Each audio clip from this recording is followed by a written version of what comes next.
आज हम लोग बायोमैकेनिक्स ऑफ फेमरोटिबियल जॉइंट के बारे में पढ़ेंगे। अगर नी जॉइंट के बारे में बात की जाए तो जो नी जॉइंट होता है वो दो जॉइंट्स से मिलके बनता है। कौन कौन से दो joints? Femorotibial joint and patellofemoral joint.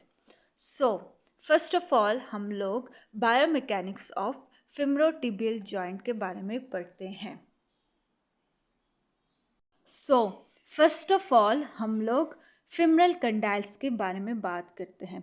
Femur के हमारे पास दो कंडाइल्स होते हैं, एक मीडियल फीमरल कंडाइल और एक लेटरल फीमरल कंडाइल। जो मीडियल फीमरल कंडाइल होता है वो लार्जर होता है as compare to lateral femoral condyle.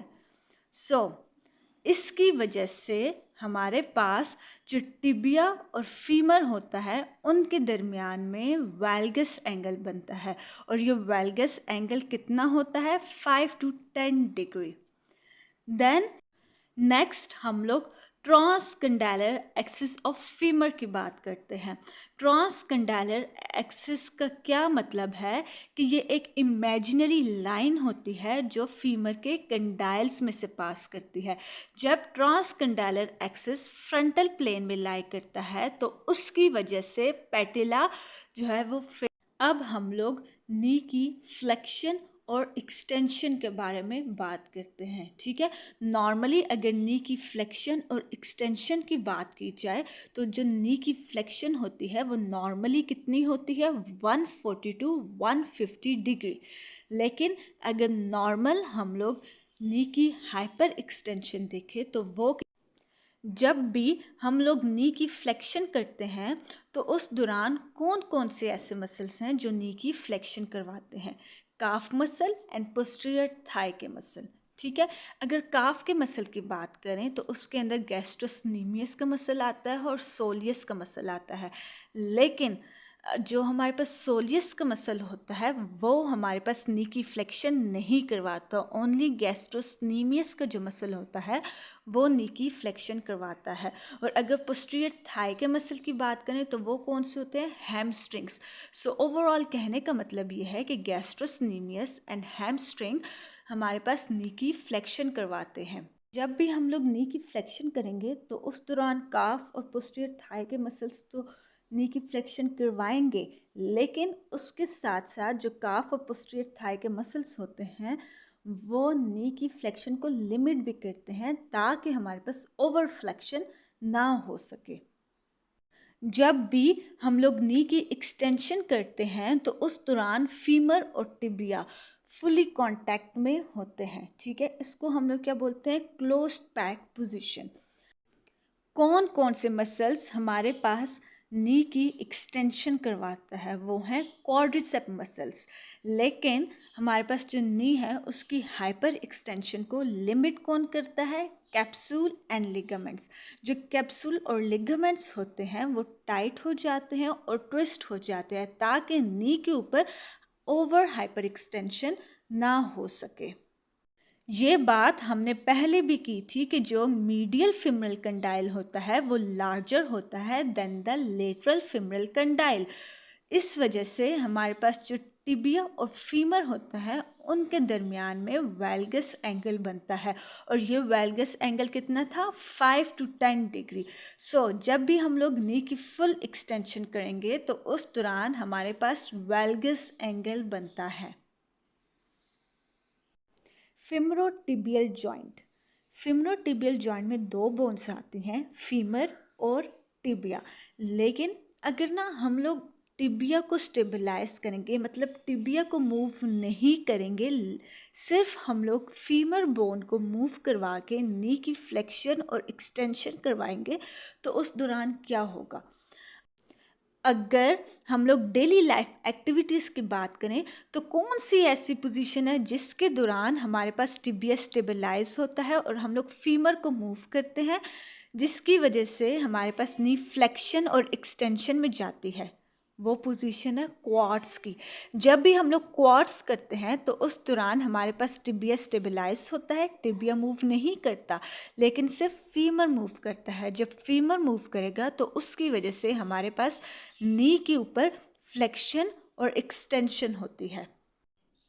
मैंने क्या बोला कि हमने टिबिया को स्टेबलाइज किया हुआ है, सिर्फ फीमर बोन को मूव करवा रहे हैं इनटू फ्लेक्शन एंड एक्सटेंशन।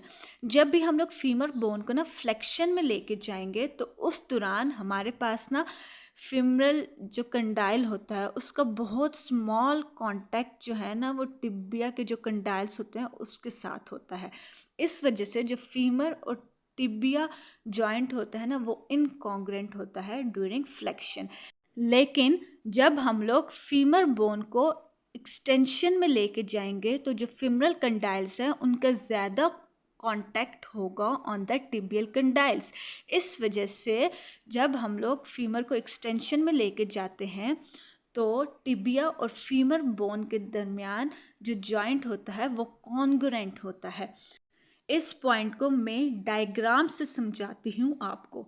अब देखें कि हमारे पास जो टिबिया है वो स्टेबलाइज है और जो फीमर बोन है वो मूव कर रही है और फीमर फ्लेक्शन में गई हुई है। अब जब फीमर फ्लेक्शन में गई हुई है तो जो पर्पल लाइन है, ठीक है, वो हमारे पास फीमरल कंडाइल का एंटीरियर पार्ट है और जो हमारे पास ऑरेंज लाइन है ये हमारे पास फीमरल कंडाइल का पोस्टीरियर पार्ट है।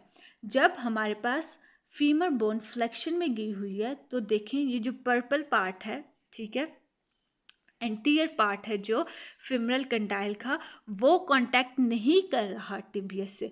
सिर्फ जो पोस्टीरियर पार्ट है जो ऑरेंज लाइन से डिनोट हुआ है वो हमारे पास टिबिया के साथ कांटेक्ट कर रहा है।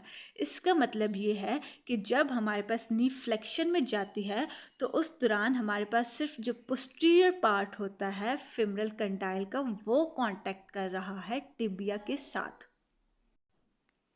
इसी वजह से जब हम लोग फीमर को फ्लेक्शन में लेके जाते हैं तो उस दौरान फीमर और टिबिया के दरमियान में जो जॉइंट होता है वो इनकॉन्ग्रुएंट होता है। अब हम लोग बात करते हैं कि जब हम लोग फीमर बोन को एक्सटेंशन में लेके जाएंगे तो उस दौरान क्या होगा। अब देखें, जब हमने फीमर बोन को फ्लेक्शन में लेके गए हैं तो जो फीमर बोन है वो पोस्टीरियरली उसने मूव किया है और तब वो हमारे पास फीमर बोन फ्लेक्शन में गई हुई है। ये देखिए पोस्टीरियरली मूव किया हुआ है।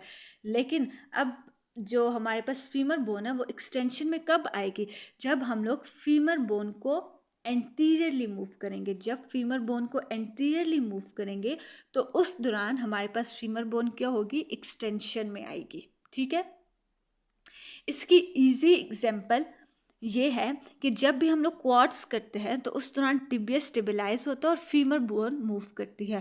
क्वाड्स के दौरान जब हम लोग फ्लेक्शन में जाते हैं तो उस दौरान हमारे पास जो फीमर बोन होती है वो पोस्टीरियरली मूव करती है। जब फीमर बोन पोस्टीरियरली मूव करेगी तो तब ही हमारे पास जो फीमर बोन है वो फ्लेक्शन में जाएगी।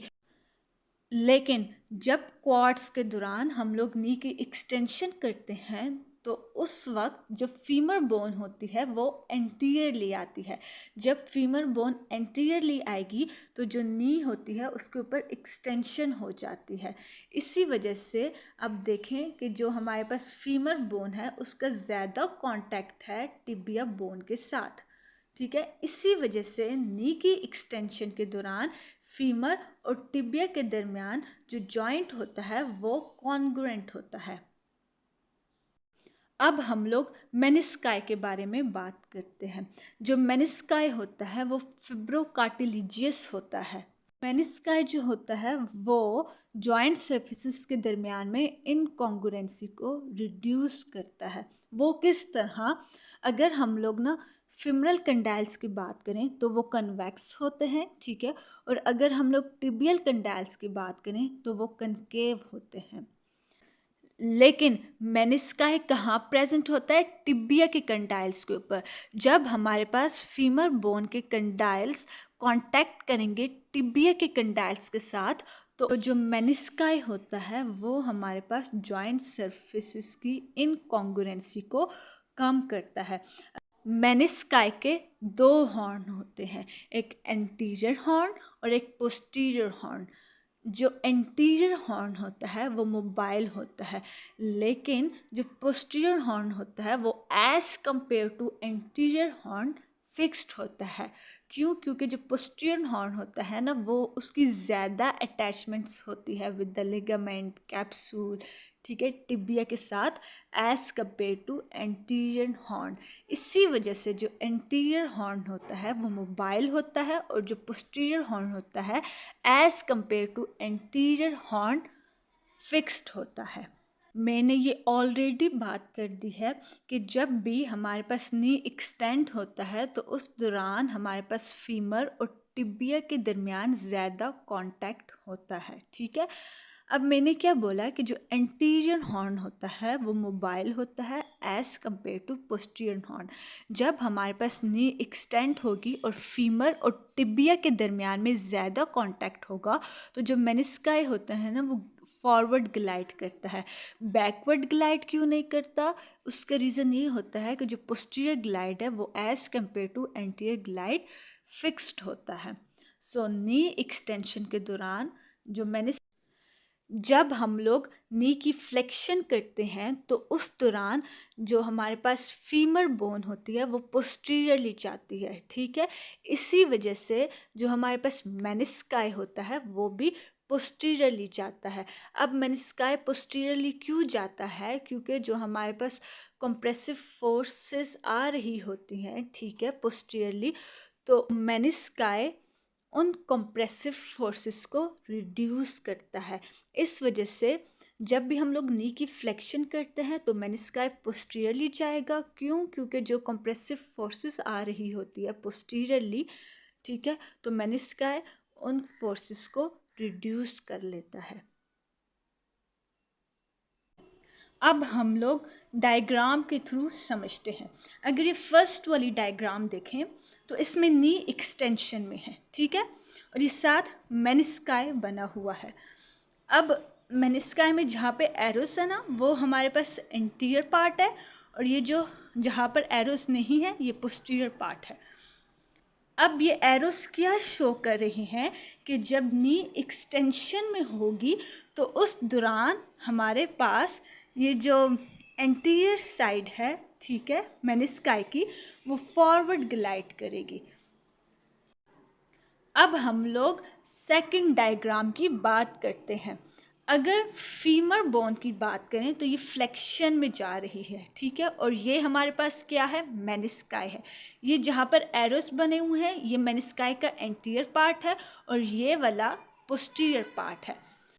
अब जब हमारे पास फीमर फ्लेक्शन में जाएगी, मतलब नी फ्लेक्शन में जाएगा, तो उस दौरान हमारे पास जो मेनिस्काई है वो भी पोस्टीरियरली जाएगा, ठीक है। ये जो एरोस शो हो रहे हैं बैकवर्ड की तरफ, इसका मतलब ये है कि जो मेनिस्काई है वो पोस्टीरियरली जाएगा। इसका रीज़न ये होता है कि जो पोस्टीरियरली कंप्रेसिव फोर्सेस आ रहे होते हैं, तो जो मेनिस्काई होता है वो उन कंप्रेसिव फोर्सेस को रिड्यूस करता है। अब हम लोग बात करते हैं ट्रांसवर्स रोटेशन की। ये बात हमने ऑलरेडी कर दी है कि जब हमारे पास फीमर फ्लेक्शन में होगा तो फेमरोटिबियल जॉइंट के दरमियान हमारे पास इनकॉन्ग्रुएंसी होगी, लेकिन जब हमारे पास फीमर एक्सटेंशन में होगा तो फेमरोटिबियल जॉइंट के दरमियान में कॉन्ग्रुएंसी होगी, ठीक है, वो कॉन्ग्रुएंट होगा। अब अगर मेनिस्काई की बात करें तो जो मेनिस्काई होता है वो सेमी मोबाइल होता है। सेमी मोबाइल क्यों होता है ये बात मैंने ऑलरेडी कर दी है कि जो मेनिस्काई का एंटीरियर हॉर्न होता है वो मोबाइल होता है as compare to posterior horn. इस वजह से नी जॉइंट के अंदर जो रोटेशंस होती हैं वो कौन से प्लेन में होती हैं? ट्रांसवर्स प्लेन में होती हैं। जब भी हम लोग नी के ऊपर फ्लेक्शन और एक्सटेंशन करते हैं तो उस दौरान हमारे पास टिबिया इंटरनली रोटेट भी करता है और एक्सटर्नल रोटेट भी करता है। अब हम लोग देखते हैं कि किस टाइम पर हमारे पास टिबिया इंटरनल रोटेट करता है और किस टाइम पर टिबिया एक्सटर्नली रोटेट करता है। जब भी हम लोग नी के ऊपर एक्सटेंशन करेंगे तो नी की एक्सटेंशन के आखिर में हमारे पास टिबिया एक्सटर्नली रोटेट करेगा, और जब हम लोग नी की फ्लेक्शन करेंगे तो नी की फ्लेक्शन के स्टार्ट में हमारे पास जो टिबिया है वो इंटरनली रोटेट करेगा। ठीक है, सो कहने का मतलब ये है कि जब नी की एक्सटेंशन करेंगे तो नी की एक्सटेंशन के आखिर में जो 15 to 20 डिग्री रह जाएगी नी की एक्सटेंशन, ठीक है, आखिर में उस दौरान हमारे पास टिबिया एक्सटर्नली रोटेट करेगा। लेकिन जब हम लोग नी की फ्लेक्शन करेंगे 15 to 20 डिग्री स्टार्ट में जो नी की फ्लेक्शन होगी उस दौरान हमारे पास जो टिबिया है वो इंटरनली रोटेट करेगा। टिबिया की जो एक्सटर्नल और इंटरनल रोटेशंस होती हैं हम उनको नी की रोटेशंस भी बोल सकते हैं। मतलब ये कि जब टिबिया एक्सटर्नली रोटेट करेगा तो हम ये बोल सकते हैं कि नी की एक्सटर्नल रोटेशन हुई है। जब टिबिया इंटरनली रोटेट करेगा तो हम ये बात बोल सकते हैं कि नी इंटरनली रोटेट हुआ है। जब हमारे पास नी एक्सटेंशन में जाएगा और नी की एक्सटेंशन के आखिर में हमारे पास जो नी होता है वो एक्सटर्नली रोटेट करता है, मतलब टिबिया एक्सटर्नली रोटेट करती है। और जब हमारे पास नी की फ्लेक्शन होगी और नी की फ्लेक्शन के स्टार्ट में हमारे पास क्या होगा, नी की इंटरनल रोटेशन होगी, मतलब टिबिया इंटरनली रोटेट करेगा। अब कुछ ऐसे फैक्टर्स होते हैं जो नी की रोटेशन में कंट्रीब्यूट करते हैं। ठीक है, फर्स्ट ऑफ ऑल हमारे पास आ जाते हैं फेमरल कंडाइल्स। ठीक है, अगर मीडियल फेमरल कंडाइल की बात करें तो उसकी जो शेप होती है ना वो कर्व होती है और वो ओरिएंटेड होता है ओब्लिकली। ठीक है, और अगर लेटरल कंडाइल की बात करें तो वो सैजिटल प्लेन में लाई करता है। जो मीडियल फिमरल कंडाइल है और मीडियल टिबियल कंडाइल है वो लार्ज होते हैं, और जो लेटरल फिमरल कंडाइल है और लेटरल टिबियल कंडाइल हैं वो हमारे पास शॉर्ट होते हैं। जब भी हम लोग नी की एक्सटेंशन करेंगे तो उस दौरान लेटरल साइड के ऊपर पहले मूवमेंट कंप्लीट होगी as compare to medial side. क्यों? क्योंकि अगर लेटरल साइड की बात करें तो वहाँ पे जो कंडाइल्स प्रेजेंट होते हैं वो हमारे पास शॉर्टर होते हैं। ठीक है, जब वो शॉर्ट होंगे तो उसकी वजह से हमारे पास जल्दी मूवमेंट कंप्लीट होगी। अगर मीडियल साइड की बात करें तो मीडियल साइड के ऊपर लार्ज कंडाइल्स प्रेजेंट होते हैं। अब लार्ज कंडाइल्स की वजह से हमारे पास जो मूवमेंट है वो लेट कंप्लीट होगी। सो लेटरल साइड के ऊपर पहले मूवमेंट कंप्लीट होगी as compare to medial side. अब लेटरल साइड के ऊपर तो मूवमेंट कंप्लीट होगी और मीडियल साइड के ऊपर मूवमेंट हो रही है। अब जब लेटरल साइड के ऊपर मूवमेंट कंप्लीट हो जाएगी तो जो टिबिया है वो एक्सटर्नली रोटेट करेगा, मतलब जो टिबिया है ना वो लेटरल स्पिन में जाएगा।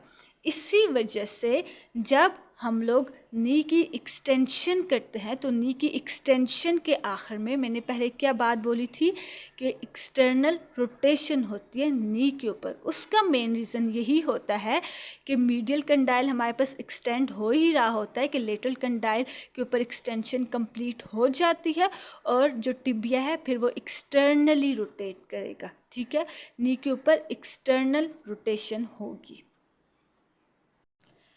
Thank you so much for watching the video. Subscribe, like and share.